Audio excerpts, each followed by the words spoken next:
we'll start with the Eagles here. Overall sentiment on the Eagles entering potentially, a team that just came up short in the Super Bowl. Yeah. Made some additions in the offseason. Your thoughts on them? Yeah, I was a little bit worried when they lost Javon Hargrave, but guess what? The Eagles always have a plan. They got that number 10 pick, and they were able to go out and get one of the best players at his position. You could see Micah Parsons was legitimately upset and sick to his stomach when the Eagles got him. That should tell you more than anything if the Cowboys are actually worried about a player that the Eagles got defensively. So I think the defense will be the same. Jason Kelsey is returning this year, so the leadership is still there. And I think the loss in the Super Bowl is really going to piss them off. I think Jalen Hurts is going to take it personally because you look at the game, you're like, what is the difference in this? Oh, yeah, Jalen Hurts turned the ball over. And he's going to take that personally and then try and elevate his game this year. So I think he's going to try and put himself in the MVP conversation head-to-head with Trevor Lawrence. And then you still have A.J. Brown. You still have Devontae Smith. And you still have Dallas Goedert, and you lost Miles Sanders, but guess what? You got D Swift. Which I think is an upgrade. I think he's more explosive.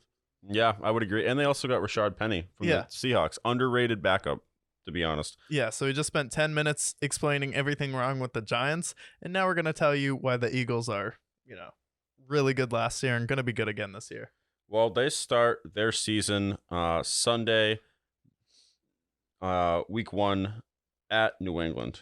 At New England, if you're going to New England, tough place to play, but we have that dog mentality where we're going to be able to go up there and beat the Patriots. So smart systems in place, easy to understand. I think that'll be the difference in this game. And we have an offense that can score. And Patriots typically always start the year slow in all seriousness. So I think dropping game 1 just makes sense. Eagles trying to get right back to where they left off. And then Tuesday, they have Thursday Night Football against the Vikings. Thursday Night Football versus the Vikings, yeah. It was an absolute clinic last year, and they annihilated them. Vikings are a team that can only win one-possession games. If it's a one-possession game, give me Jalen Hurts over Kirk Cousins. Also a coaching mismatch. I don't even want to tell you what game, week 3 is. It's Monday Night Football at Tampa Bay.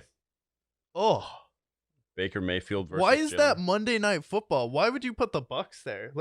Tom Brady isn't on that team at the point when you're making the schedule. Why is this game on national television? The worst part, this is the week that has 2 Monday night games. What is the point of having 2 Monday night games if one of them is going to be an absolute clinic? My God, Baker Mayfield with the Bucs, we don't know if he's going to be playing. We don't know how bad that defense is going to be, if they're going to be able to recover, or how Tom Brady leaving is going to shatter that franchise into a million pieces. So, what's the point of having 2 games if one of them's going to be absolute garbage? Yeah. And then week 4, they're at home versus the Commanders. Yeah, give me a dub there. And then week 5, this is a tough one. Going to SoFi Stadium to take on Stetson Bennett and the Rams. That's not a tough one. Unlike Brick, I am not as high on Stetson Bennett as the rest of you are, because apparently Stetson Bennett has a fan group out there, and I think you're the head of that club there. So if you want to be part of the Stetson Bennett Discord, let us know. And then, but I'm not part of it, so I think the Eagles still win that game. And then week 6, they go to New York to take on Aaron Rodgers. Aaron Rodgers? To New York. Yeah, I think the Jets win that game. Give me the Jets in that game. I think that's one of the games that Aaron Rodgers will circle on his calendar, and I think the Jets defense is good enough to really slow down and give that Eagles team some problems. So I do think that Aaron Rodgers, that game will be his coming out party. And then week 7, they are doing Sunday Night Football at home versus the Dolphins. Versus the Dolphins. Oh my God. Give me the Dolphins in this game. I think Tyreek Hill, Jalen Waddle, it's going to be a battle for arguably the best duo. And I think that the Dolphins earlier in the year are going to be flying high as well as the Eagles. But I do think they do have more firepower, and it'll be more of a unfamiliar with the opponent. And when it comes to down to familiarity, one thing that it doesn't matter to anyone on the field is Tyreek Hill. And he's going to burn this team. For sure. And then week 8 against the Commanders. Against the Commanders? Yeah, that's a win. You had your first loss last year was to the Commanders. I think they took that personally. Got to have that dog mentality. Go out there, beat them again. And then week 9, At home again against the Cowboys.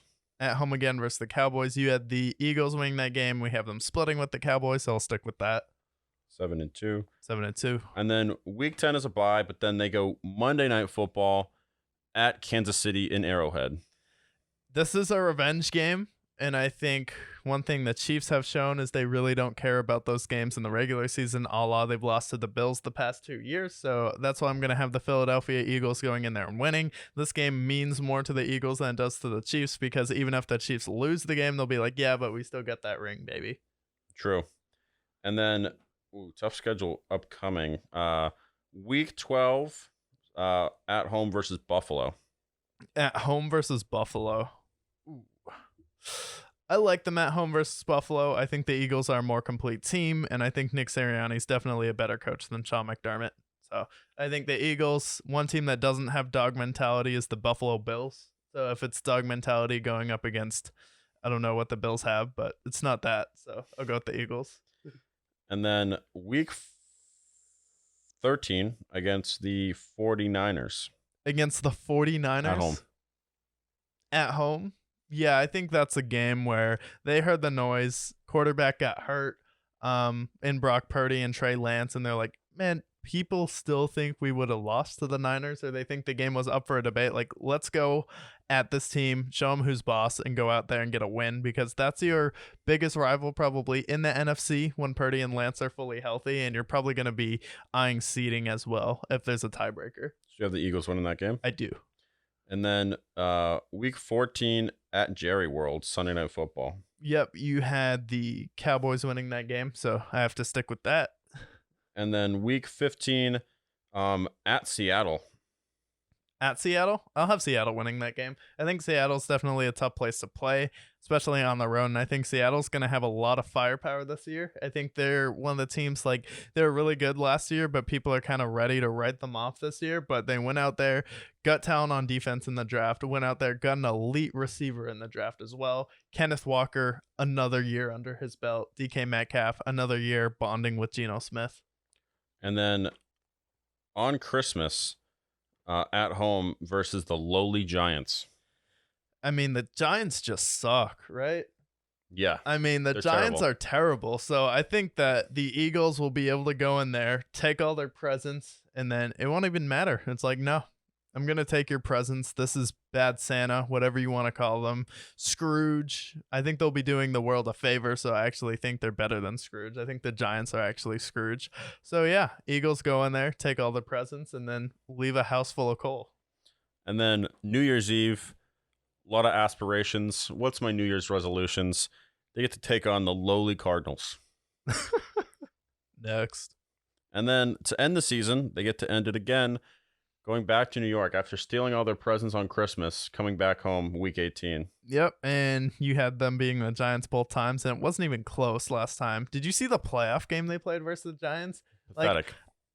Like I remember watching that playoff game, and I was like, do the Giants know the game has started yet? Because it looks like they're trying to, like, warm up and, like, get into the game, and then maybe the game started later. Maybe they didn't know what time the game started, but if you watch that playoff game, that was the Giants at the peak of their powers, and where they're going to be at this year is not that. I think the Giants honestly probably regressed this year. I don't think Saquon's going to have as dominant a year as he had last year, especially because he was a vocal point and he covered a lot of holes in the passing game. A lot of those one read, 5-yard passes were to Saquon. It wasn't a Darius Slayton and all these other